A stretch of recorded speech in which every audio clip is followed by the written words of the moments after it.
Un savoir-être est issu d'une attitude que l'on constate chez une personne et qui est conforme aux attentes d'un comportement professionnel. L'attitude se distingue de l'aptitude par le fait qu'elle est acquise, contrairement à l'aptitude qui est innée chez une personne. L'attitude se distingue également des sentiments, qui est essentiellement un état affectif qui peut être difficile à expliciter sous la forme d'un objet d'apprentissage. Il est important de faire ces distinctions pour ne pas se retrouver à vouloir faire développer chez une personne un état où l'on n'est pas en mesure d'en contrôler le processus de manifestation. La raison pour laquelle il serait possible de s'égarer dans l'objectif de la transformation d'une attitude en savoir-être, c'est qu'elle est souvent à l'origine d'un souhait, d'attente ou d'intention de la part de ceux qui veulent faire développer un savoir-être professionnel.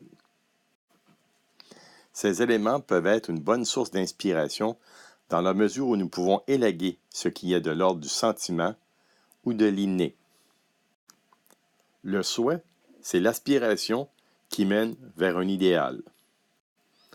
L'attente est un état de confiance par rapport à un résultat.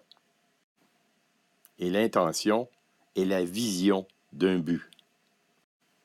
Ces trois éléments peuvent nous aider à identifier les attitudes professionnelles qui sont des états d'esprit qu'une personne doit adopter pour être en mesure de réaliser professionnellement ses tâches.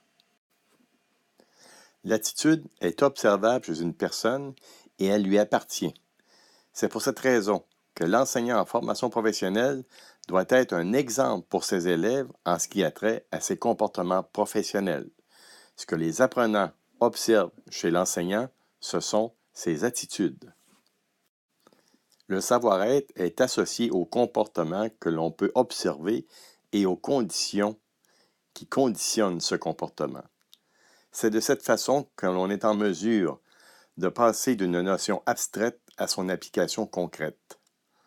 Lorsque nous ne sommes pas en mesure d'établir les conditions et les comportements d'une attitude, nous ne pouvons en établir le savoir-être.